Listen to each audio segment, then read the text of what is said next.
الحمد لله نحمده ونستعينه ونستغفره ونعوذ بالله من شرور أنفسنا ومن سيئات أعمالنا من يهده الله فلا مضل له ومن يضلل فلا هادي له أشهد أن لا إله إلا الله وحده لا شريك له وأشهد أن محمدا عبده ورسوله صلى الله عليه وعلى آله وأصحابه ومن تبعهم بإحسان إلى يوم الدين وسلم تسليما كثيرا يا أيها الذين آمنوا اتقوا الله حق تقاته ولا تموتن إلا وأنتم مسلمون يا أيها الناس اتقوا ربكم الذي خلقكم من نفس واحدة وخلق منها زوجها وبث منهما رجالا كثيرا ونساء واتقوا الله الذي تساءلون به والأرحام إن الله كان عليكم رقيبا يا أيها الذين آمنوا اتقوا الله وقولوا قولا سديدا يصلح لكم أعمالكم ويغفر لكم ذنوبكم ومن يطع الله ورسوله فقد فاز فوزا عظيما أما بعد فإن أصدق الحديث كتاب الله وخير الهدي هدي محمد صلى الله عليه وسلم وشر الأمور محدثاتها فإن كل محدثة بدعة وكل بدعة ضلالة وكل ضلالة في النار معاشر المسلمين معاشر المسلمات saudaraku saudariku al-hadirin wal hadirat rahimani wa rahimakumullahu jami'an. Mari kita bersyukur kepada Allah tabaraka wa taala Rabbul Izzati wal Jalalah wa Rabbul Jabaruti wal Malakuti wal Kibriyai wal Azamah atas segala limpahan rahmat dan nikmat yang Allah senantiasa berikan kepada kita dalam kehidupan kita di permukaan bumi ini. Kita wajib menyadari bahwa setiap hari kita bergelimang dengan rahmat dan nikmat Allah yang tidak akan sanggup kita untuk menghitungnya.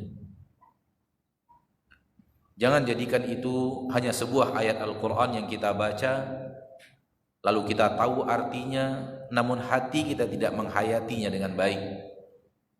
Kita tahu Allah berfirman di dalam Al-Quran, wa in ta'uddu ni'matallahi la tuhsuha. Kalau kalian menghitung nikmat-nikmat Allah yang Allah berikan kepada kalian, tak mungkin kalian sanggup untuk menghitungnya. Menunjukkan bahwa nikmat Allah itu sangat teramat banyak, sehingga manusia mustahil akan mampu untuk menghitung saking banyaknya nikmat Allah yang Allah berikan kepada kita. Jangan ini hanya tinggal bacaan dan tinggal arti yang kita ketahui, namun kita tidak menghayatinya. Hendaknya ayat ini selalu kita hayati isinya, dan penghayatan itu yang menjadi inti utama diturunkannya Al-Quran. Allah berfirman, wa hadza kitabun anzalnahu mubarak liyadabbaru ayatihi. Ini adalah kitab yang kami turunkan yang penuh berkah. Untuk apa? Agar manusia mentadabburi ayat-ayat yang ada di dalam Al-Quran tersebut. Maka hayatilah.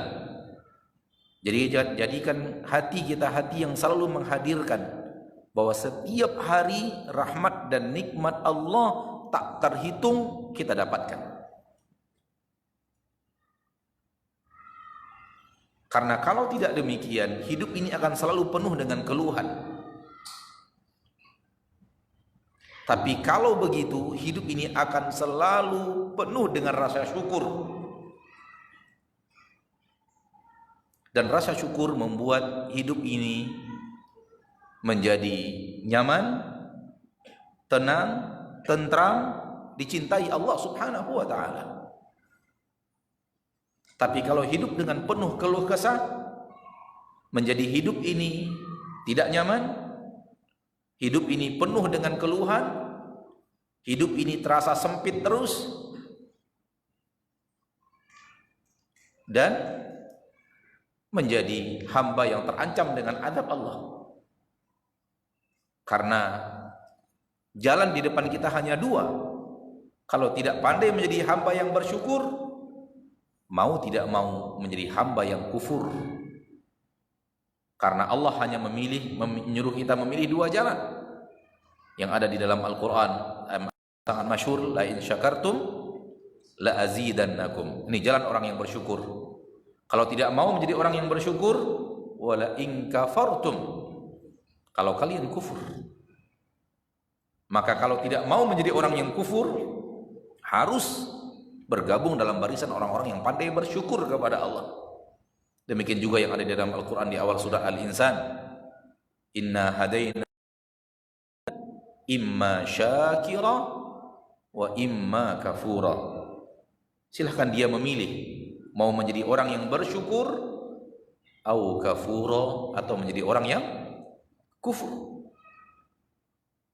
Kalau tidak mau memilih jalan orang yang bersyukur, otomatis masuk ke dalam barisan orang-orang yang kufur, dan alangkah banyaknya mereka di permukaan bumi sekarang ini yang kerjanya hanya mengeluh dan mengeluh, padahal yang Allah berikan kepadanya sangat teramat banyak, akan tapi dia selalu mengeluh dan mengeluh. Ini indikasi orang-orang yang hidup dengan kufur nikmat. Tapi indikasi orang-orang hidup dengan syukur nikmat, dia selalu bersyukur. Di tengah musibah pun dia tidak berhenti bersyukur atas nikmat Allah yang Allah berikan kepadanya. Bukan mensyukuri musibah, tapi mensyukuri nikmat Allah yang lain yang lebih besar daripada musibah yang Allah berikan kepadanya. Mensyukuri musibah tak boleh, karena musibah itu harus disabari, bukan disyukuri. Namun orang yang pandai bersyukur di tengah musibah yang melanda, dia tetap melihat nikmat Allah yang lebih banyak dan lebih besar daripada sekedar musibah yang sedang dia rasakan. Seperti yang sekarang kita sedang ditimpa musibah, dunia bahkan ditimpa musibah sekarang ini, seperti yang kita ketahui. Namun orang-orang yang bersyukur selalu bisa bersyukur kepada Allah, karena dia tahu besarnya nikmat oksigen lebih besar daripada musibah yang sedang menimpa. Besarnya nikmat jantung lebih besar daripada musibah yang sedang melanda. Besarnya nikmat mata lebih besar daripada wabah yang sedang melanda. Besarnya nikmat adanya minuman, air yang Allah siapkan untuk kita, dan makanan yang setiap hari kita nikmati lebih besar daripada sekedar musibah yang sedang Allah ujikan kepada manusia. Akan tetapi lihatlah lisan mayoritas manusia sekarang ini, yang ada keluhan. Lihat isi berita, keluhan. Lihat isi media sosial, keluhan. Hai manusia, hai hamba Allah, mana syukurnya?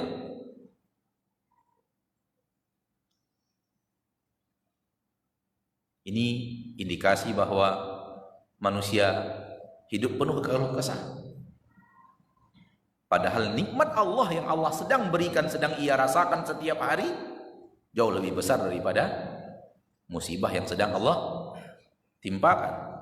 Namun kenapa isinya hanya keluhan demi keluhan? Tidak ayal lagi karena manusia terikut berita, dan pemilik berita itu rata-rata orang yang tidak, bahkan rata-rata bukan orang Islam. Ma'asyarul muslimin, ma'asyarul muslimat. Oleh karena itu terikut arus orang-orang yang hidupnya berkeluh kesah. Semoga kita berbuat adil kepada Allah sebagaimana Allah telah berbuat adil kepada kita. Jangan ujian Allah yang hanya sedikit ini, maksud ana sedikit, dibanding nikmat-nikmat Allah yang besar lainnya. Silakan antum coba untuk musibah yang Allah berikan atau nikmat oksigen yang Allah berikan? Mana yang lebih besar? Nikmat oksigen lebih hebat daripada, jauh kadarnya lebih besar daripada musibah. Setiap menit, hitungan detik malah butuh oksigen. Semua manusia. Tak ada yang bisa hidup tanpa oksigen. Maka mari bersyukur kepada Allah Subhanahu wa ta'ala. Di antara rasa syukur kepada Allah adalah bersyukur atas segala kemudahan yang Allah berikan, termasuk pertemuan kita di malam hari yang berbahagia ini. Kemudahan yang Allah tabaraka wa ta'ala berikan, datangnya kita, berjumpanya kita ala ghairi mi'ad, tanpa ada perjanjian sebelumnya, tanpa ada kesepakatan sebelumnya untuk bertemu.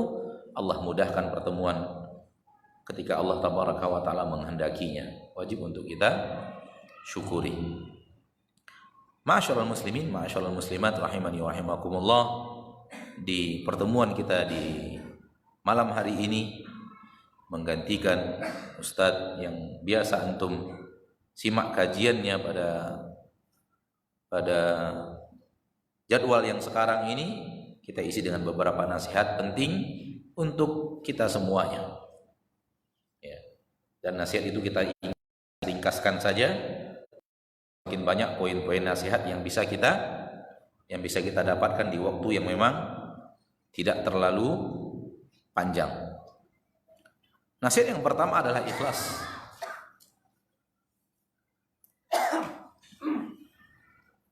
Dengan menjadikan Allah subhanahu wa ta'ala segala-galanya dari seluruh ibadah dan ketaatan.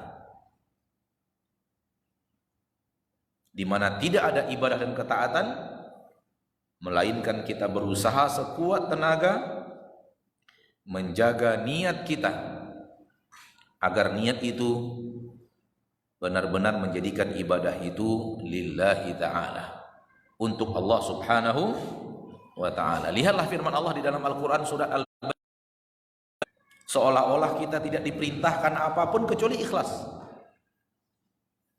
Saking pentingnya ikhlas itu. Allah berfirman di dalam ayat yang keempat kalau tidak salah, wa ma umiru illa liya'budullaha mukhlishina lahuddin. Tidaklah mereka diperintahkan kecuali untuk beribadah kepada Allah mengikhlaskan. Coba lihat penekanan ikhlas dalam ayat ini.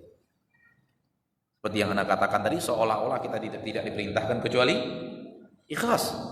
Tidaklah mereka diperintahkan kecuali untuk beribadah kepada Allah mengikhlaskan seluruh ketaatan mereka itu hanya untuk Allah subhanahu wa ta'ala. Dan siapapun yang mempelajari tauhid, maka tauhid itu, pelajaran tauhid itu mengajak kita kepada poin ini, yaitu jadikan seluruh ibadah dan ketaatan benar-benar kita lakukan untuk mengharapkan apa yang ada di sisi Allah, mulai daripada ridho Allah, rahmat Allah, ampunan Allah, sampai kasih sayangnya, sampai kepada surganya, sampai kepada pertemuan dengannya. Semua itu adalah keikhlasan, mengharapkan apa yang ada di sisi Allah saja. Dan ini buah daripada orang yang duduk di majelis-majelis yang selalu mengingatkan tentang tauhid.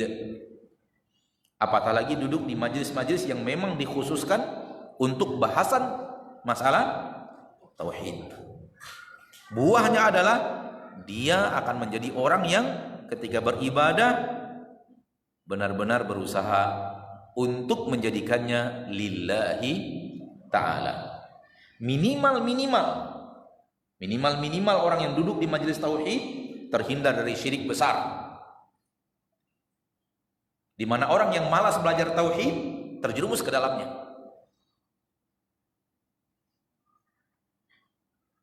Dan semakin kuat tauhidnya, semakin terhindar dari syirik kecil, di mana mengharapkan sesuatu, menomorsatukan sesuatu, apapun selain Allah subhanahu wa ta'ala. Baik. Jadi poin yang pertama, mari kita ikhlaskan seluruh ibadah dan ketaatan kita kepada Allah Subhanahu wa taala. Ketika ana mengatakan ibadah, insyaallah antum semua sudah tahu ibadah itu adalah seluruh yang diridhoi dan dicintai Allah. Seluruh yang diridhoi dan dicintai Allah. Apapun yang asal Allah ridho, asal Allah cinta kepada itu, maka itu adalah ibadah. Dan ibadah itu jadikan semuanya karena Allah. Mulai daripada ibadah-ibadah besar, sholat, zakat, puasa, haji, menyantuni anak yatim, membangun masjid, membuat pesantren, membuat halaqah Al-Quran, pondok tahfiz Al-Quran misalnya, atau apapun ibadah-ibadah besar. Dan di bawahnya sampai kepada titik berusaha mengikhlaskan sampai kepada titik perhitungan ibadah yang mungkin orang tidak anggap sebagai ibadah. Jadikan semuanya karena Allah. Dia adalah ibadah, namun manusia kadang-kadang melakukannya tanpa ada niat untuk beribadah. Mencari nafkah, ibadah. Apabila diniatkan untuk mencari nafkah lillahi ta'ala. Tapi kalau diniatkan mencari nafkah untuk mencari rezeki saja, maka dia adalah pekerjaan mubah, di mana dalam niat yang seperti itu antara kita dan orang kafir nggak ada bedanya. Tapi menjadi berbeda manakala diniatkan karena Allah Subhanahu wa ta'ala. Dan orang yang mencari nafkah karena Allah Ta'ala, mustahil ada yang haram yang dia ambil. Mustahil ada cara yang haram yang dia kerjakan. Karena dia mencari nafkah mengharapkan ridho Allah Subhanahu wa ta'ala. Sampai kepada tersenyum. Betapa banyaknya manusia tersenyum. Akan tapi berbeda orang yang tersenyum untuk mengharapkan ridho Allah Subhanahu wa ta'ala. Yang mungkin ya kita yang rajin belajar duduk di majelis tauhid pun lupa untuk dalam senyum kita niatkan untuk mencari ridho Allah Subhanahu wa ta'ala. Apatah lagi yang lebih besar daripada itu, berbuat baik kepada tetangga, menjaga lisan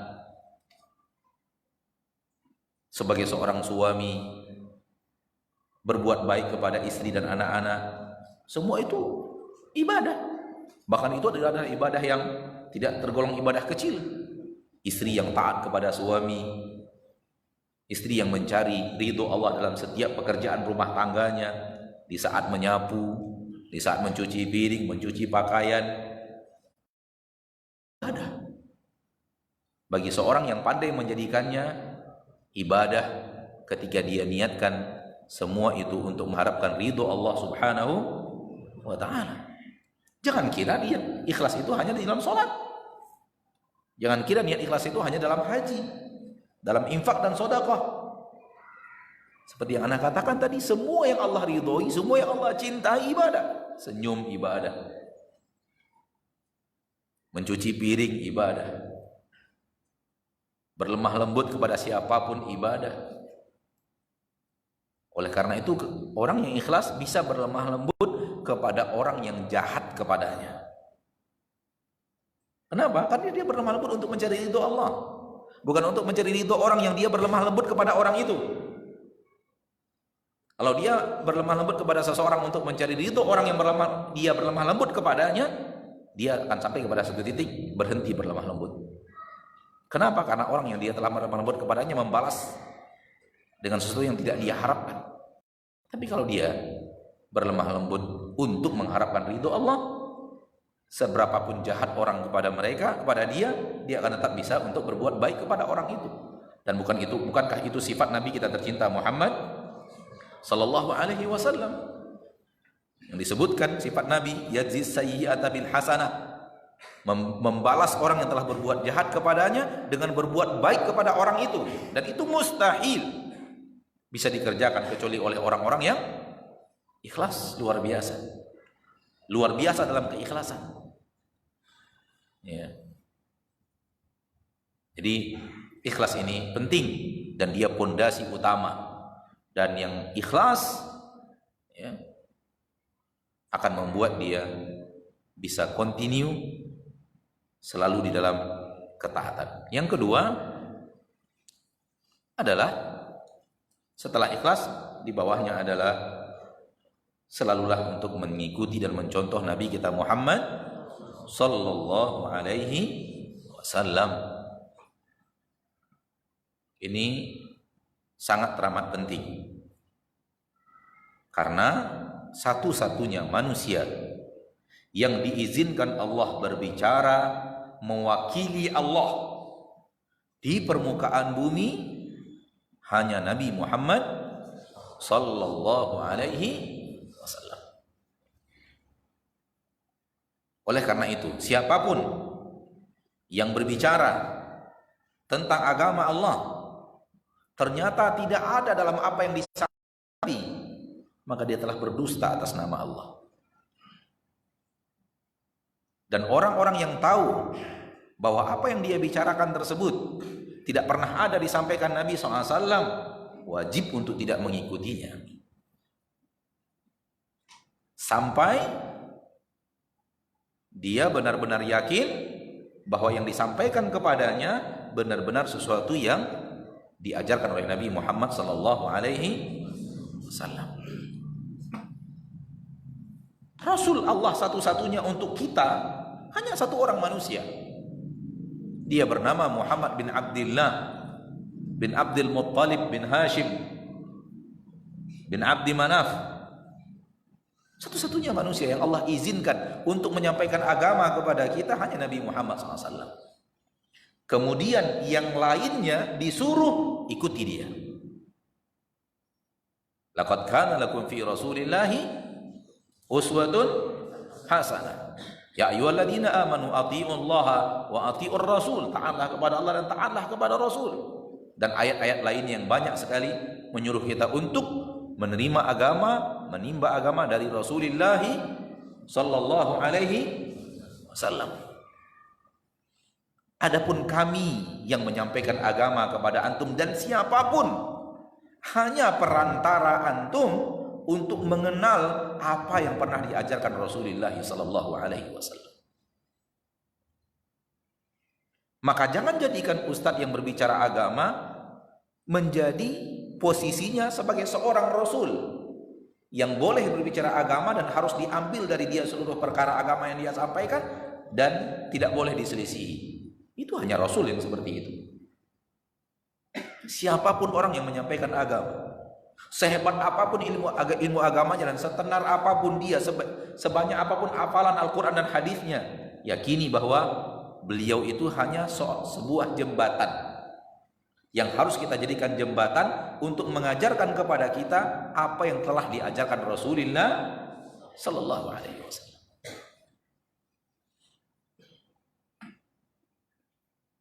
Syekh Abdul Muhsin Al-Abbad, ayah daripada Syekh Abdul Razak, memberikan sebuah nasihat yang beliau nukilkan dari Ibnul Qayyim Al-Jauziyah. Kata beliau bahwa ulama selain Nabi maksudnya itu bagaikan bintang yang mengarahkan kita kepada arah kiblat sholat. Di saat kita tidak tahu kemana arah kiblat sholat, maka kita di tengah malam melihat bintang, karena bintang tidak pernah berubah posisi, sehingga di sana kita tahu arah kiblat kemana. Kata beliau, apabila sudah sampai di depan Ka'bah, nampak Ka'bah, tinggalkan bintang. Tak ada perlu lagi mengguna bintang. Di mana? Di Ka'bah. Tujuan bintang hanya untuk melihat bintang, hanya untuk memperkenalkan kepada kita kemana arah Ka'bah, kemana arah kiblat sholat. Apabila sudah sampai di Ka'bah, jangan lihat lagi bintang.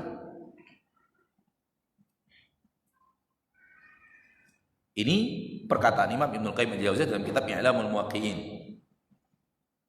Beliau nukilkan dalam kitab I'lamul Muwaqqi'in. Ya.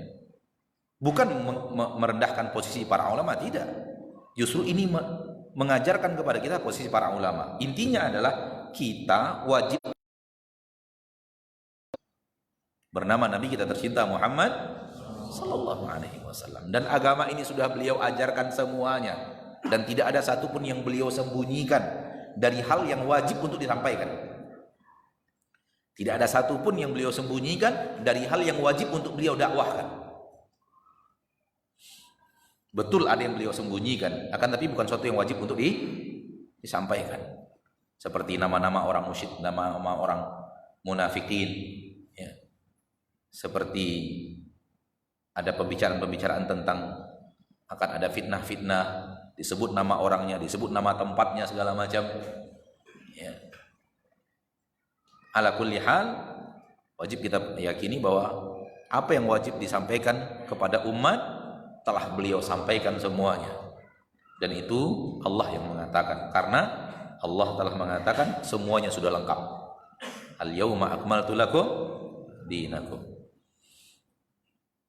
Oleh karena itu wajib bagi kita untuk mengikuti Nabi Muhammad SAW, ya. Dan orang yang tidak mengikuti Nabi Muhammad di dalam Al-Quran diancam dengan azab,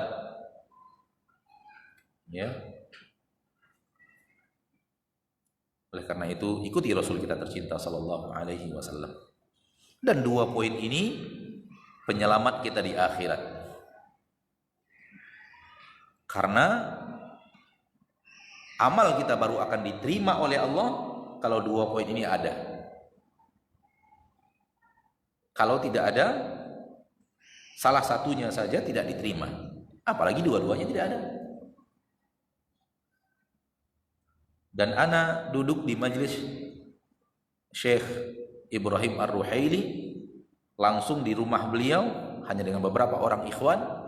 Di situ ana mendapatkan sesuatu yang sebenarnya ada dalam bahasa kita, tapi itulah manfaat duduk di depan para ulama. Terbuka mata kita dari ilmu yang beliau sampaikan. Kita sudah belajar, rasanya kita belajar ilmu ikhlas, mutaba'ah Nabi SAW sudah dari sekian tahun yang lalu, ya, mungkin sekitar 10 tahun yang lalu, 8 tahun yang lalu. Akan tapi poin yang seperti ini, duduk dengan majelis ulama, dengan ulama itu terbuka mata kita. Dan di antara mata anak terbuka ketika itu, dari apa yang beliau sampaikan di majelis itu adalah, ketahuilah bahwa semua kesalahan manusia di permukaan bumi ini itu karena melanggar salah satu di antara dua poin ini atau kedua-duanya. Semua kesalahan manusia di permukaan bumi, semuanya, tidak ada yang keluar dari kesalahan-kesalahan yang terjadi di permukaan bumi, dari seluruh kesalahan manusia, min wa ila, dari A sampai Z. Itu kalau tidak salah dalam ikhlas atau salah dalam mengikuti Rasul, ittiba, atau salah dalam kedua-duanya. Subhanallah. Ketika kita dengar itu dari beliau, Masya Allah. Poin yang kita sudah belajar tentang ikhlas sekian tahun yang lalu, kita sudah belajar tentang ittiba sekian tahun yang lalu, tapi poin ini luput dari perhatian kita.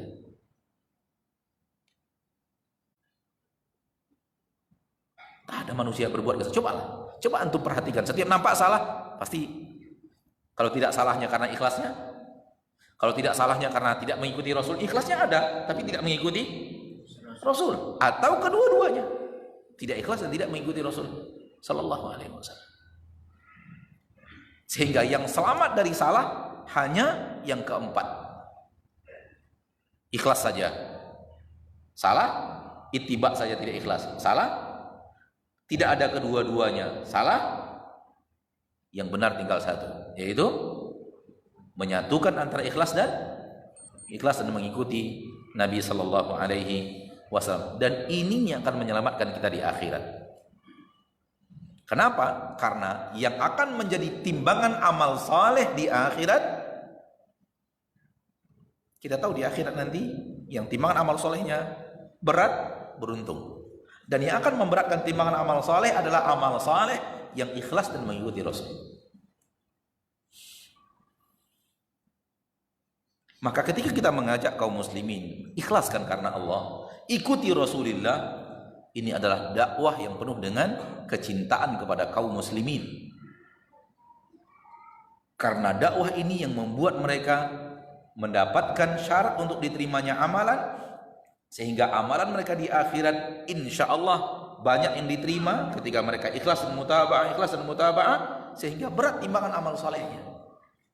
Kalau tidak, kondisinya akan seperti yang Allah terangkan di dalam Al-Quran tentang orang-orang yang rajin beramal, rajin berbuat, tapi tetap masuk neraka. Na'udzubillahi tsumma na'udzubillahi min dzalik. Dan apabila kita gabungkan dua poin yang pertama dan poin yang ketiga, poin yang pertama dan poin yang kedua, lahir poin yang ketiga dalam nasihat yang berbahagia ini, pada kesempatan yang berbahagia ini adalah untuk menyelamatkan kita di akhirat. Jalan keselamatan di akhirat adalah menggabungkan antara ikhlas dan ittiba, mengikuti Nabi sallallahu alaihi wasallam. Dan jalan untuk selamat di akhirat itulah yang harus kita lakukan. Kita beragama, saudaraku, kita beragama, saudariku, hanya untuk ini, untuk kita selamat. Camkan itu baik-baik. Kita beragama, melaksanakan ketaatan dengan apa yang kita yakini kebenarannya, dengan dalil-dalil yang telah kita pelajari, dengan ilmu yang telah kita pelajari, sehingga kita mengikuti sebuah kebenaran. Camkan, kita beragama ini untuk menyelamatkan diri kita. Selamat di dunia, selamat di alam barzakh, selamat di akhirat. Dan selamat di akhirat yang paling penting. Walau semuanya penting, tapi yang paling penting adalah selamat di akhirat. Kalau orang beragama ingin untuk keselamatan dirinya, dia tidak akan peduli kepada apa yang orang katakan tentang dirinya. Karena dia beragama untuk dirinya, bukan untuk orang lain. Hati-hati ketika kita terpengaruh dalam agama kita dengan apa yang dikatakan orang tentang diri kita. Jangan pedulikan. Ketika kita sudah yakin ini Al-Quran, ini hadis, keterangannya jelas, tidak bisa diragukan, tidak lagi diragukan, dan kita meyakini dengan kebenaran, bukan mengikuti dengan cara taklid, bukan mengikuti dengan cara asal ikut-ikutan. Tidak, benar-benar kita yakini ini ayatnya, ini hadisnya, begini Rasul melakukan, begini para istri Rasul melakukan. Benar-benar kita yakin kebenaran itu, kata Nabi, bagaikan siang hari ada matahari, jelas kebenaran itu. Aku tinggal kalian di jalan yang malamnya saja bagaikan siangnya. Dapat yang seperti ini lakukan untuk kita. Saya berjalan di atas jalan ini karena di atas jalan ini akan membawa saya kepada keselamatan. Kalau memang untuk kita beribadah, untuk kita beragama, kita tidak peduli apa kata orang. Karena kalau kita masih peduli apa kata orang, berarti kita beragama untuk dilihat orang. Lihat Nabi kita tercinta, lihat para Nabi dan para Rasul sebelum beliau. Mereka tidak pernah berhenti pada tudingan manusia. Dan tudingan manusia tidak pernah membuat langkah mereka terhenti, para Nabi dan para Rasul.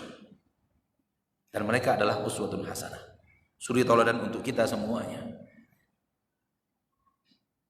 Jadi beragama, saudaraku, untuk kita.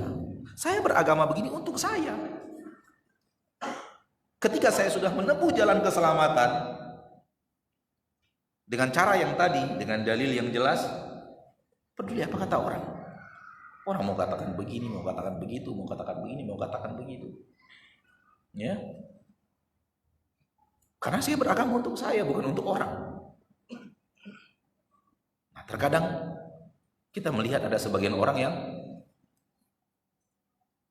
mendengar orang lain bicara tentang dirinya karena agama yang dia jalani, mulai marah, keluar kata-kata yang tidak baik dari lisannya, keluar tuding. Jangan ya akhi, untuk apa? Justru ketika Anda melakukan itu, agama Anda rusak. Tiru Nabi kita, bukankah Nabi Muhammad suri tauladan yang harus kita ikuti? Demi Allah, celaan orang kepada dirimu tidak lebih besar, tidak lebih berat, tidak lebih parah daripada tudingan Quraisy kepada Nabi Muhammad SAW. Kenapa? Yang sedikit ini saja membuat kita sudah lari dari jalan yang benar. Maka beragama itu untuk diri kita, untuk menyelamatkan diri kita.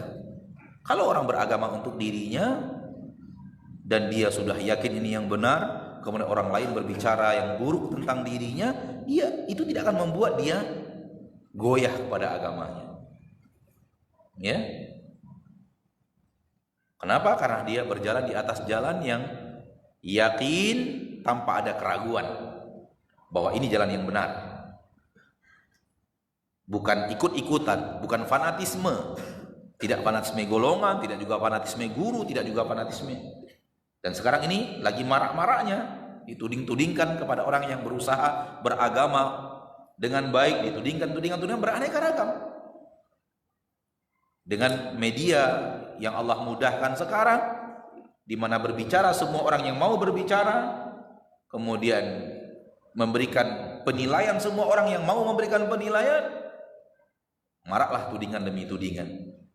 Dan orang yang beragama untuk dirinya tidak akan peduli. Dia hanya peduli kepada satu poin. Orang yang mengkritisi agamanya dengan membawa argumentasi yang lebih hebat daripada apa yang dia ketahui, baru dia peduli. Jadi pahami? Misalnya begini, dia tahu ini jalan yang benar. Ternyata dia dikritisi orang itu membawa ayat dan hadis yang dan yang dalam keterangannya ternyata lebih hebat dari apa yang dia pahami sekarang. Baru dia peduli kepada orang itu. Baru dia simak kata-kata orang itu. Dia banding-bandingkan dengan apa yang dia pahami. Kalau dia masih ragu, dia tanyakan kepada orang yang lebih berilmu daripada dia dan orang yang menyampaikan ini kepadanya. Ketika orang yang berilmu mengatakan begini, ya, mungkin boleh jadi yang diyakini benar, ternyata ada yang lebih benar daripada itu. Misalnya, baru dia peduli. Supaya apa? Supaya dia tinggalkan ini kepada yang lebih baik. Karena sehebat apapun kita beragama, mustahil sempurna. Ana dahulu kala bertahun-tahun, bisa dihitung 15 sampai 16 tahun, meyakini bahwa boleh berdoa ketika kita sholat, ya, dan melewati ayat-ayat yang berhubungan dengan surga. Boleh minta surga dulu kepada Allah. Kemudian melewati ayat-ayat yang berhubungan dengan neraka, boleh minta perlindungan kepada Allah dari neraka dulu. Dan terkadang kita amalkan ketika menjadi imam sholat, lewat ayat-ayat yang kita baca berhubungan dengan surga, kita diam, sebagai imam diam sejenak. Di dalam diam itu minta perlindungan kepada Allah dari neraka, minta kepada Allah surga sesuai dengan ayat yang kita baca. Kalau surga berarti minta surga, kalau neraka berarti minta perlindungan dari neraka. Sekitar 15 sampai 16 tahun atau lebih atau kurang. Sampai suatu saat mendengarkan nasihat agama dari seorang alim. Beliau mengatakan ini hanya boleh dalam sholat sunat. Dalam sholat wajib nggak boleh. Di situ kita kaget. Dahulunya kita memahami luas. Setiap sholat berhubungan dengan ayat surga, boleh minta surga. Rasul melakukannya. Ternyata datang alim ulama yang lebih hebat lagi. Di situ kita tersentak. Dan karena hadis yang berbicara bahwa Nabi Muhammad SAW meminta surga ketika berhubungan dengan ayat surga, meminta jauh dari neraka ketika melewati ayat yang berhubungan dengan neraka adalah dalam sholat sunnah. Maka yang mengatakan boleh dalam sholat wajib harus mendatangkan dalil bahwa Nabi melakukannya dalam sholat wajib, dan itu tidak ada dalil. Di situ kita tersentak. Belasan tahun kita melakukan hal yang kita yakini kebenarannya, ternyata belum sempurna. Nggak salah juga, anak nggak berani mengatakan salah. Kenapa? Kita mengamalkan dalil waktu itu, tapi ilmu kita baru segitu. Ternyata setelah sekian tahun dapat lagi faedah baru bahwa itu hanya boleh dalam ibadah sholat. Dan pendapat ini lebih kuat karena memang hadis yang berbicara tentang itu, tentang sholat malam Nabi kita tercinta Muhammad sallallahu alaihi wasallam. Tersontak kita. Jadi intinya adalah kita nggak mungkin beragama sempurna. Yang sempurna itu hanya Nabi kita Muhammad SAW. Orang dikritisi baru dia peduli ketika yang mengkritisinya adalah mengajarkan kepadanya sebuah ilmu yang lebih hebat daripada ilmu yang dia kuasai. Begitu. Jadi ini 3 nasihat pada kesempatan yang berbahagia ini, karena waktu juga yang membatasi kita. Ya, yang pertama tadi ikhlas, berusaha lakukan segala-galanya karena Allah, sampai melangkah kaki kanan ke masjid karena Allah, kaki kiri ke toilet karena Allah, pasang sendal kanan dulu karena Allah, naik kendaraan karena Allah. Coba lihat, banyak karena Allah. Ikhlas yang mungkin kita abaikan, banyak kita abaikan. Kita hanya peduli ikhlas dalam sholat, dalam zakat, dalam ibadah-ibadah besar, ya, dan kita tidak tahu ibadah mana yang Allah terima. Kemudian ikuti Rasulullah SAW, satu-satunya manusia yang diizinkan Allah bicara mewakili Allah adalah Nabi Muhammad SAW. Oleh karena itu siapapun yang berbicara wajib mengikuti orang yang telah diizinkan Allah untuk bicara agama. Kalau tidak, berarti dia tidak berhak untuk berbicara apapun, ya. Kemudian yang ketiga, lakukan ikhlas dan ketaatan itu untuk menyelamatkan diri kita dunia dari hal-hal yang tidak diridhoi Allah, dan selamat di akhirat, di alam barzakh dari hal yang tidak kita ridhoi, dan di akhirat dari hal-hal yang tidak kita cintai. Dan lakukan itu untuk menyelamatkan diri kita. Ya ayyuhalladzina amanu, dalam Al-Quran surah Al-Ma'idah ayat yang 100, alladzina amanu alaikum anfusakum la yadurrukum man dhalla idza ihtadaitum ilallahi marji'ukum jami'an fayunabbi'ukum bima kuntum ta'malun. Hai orang-orang yang beriman, hendaklah kalian peduli diri kalian sendiri. Tidak akan memberikan mudarat kepada kalian siapapun yang sesat, dengan syarat kalian mendapatkan petunjuk kepada Allah. Semua kalian akan dikembalikan dan akan Dia beritahu kepada kalian seluruh yang kalian kerjakan.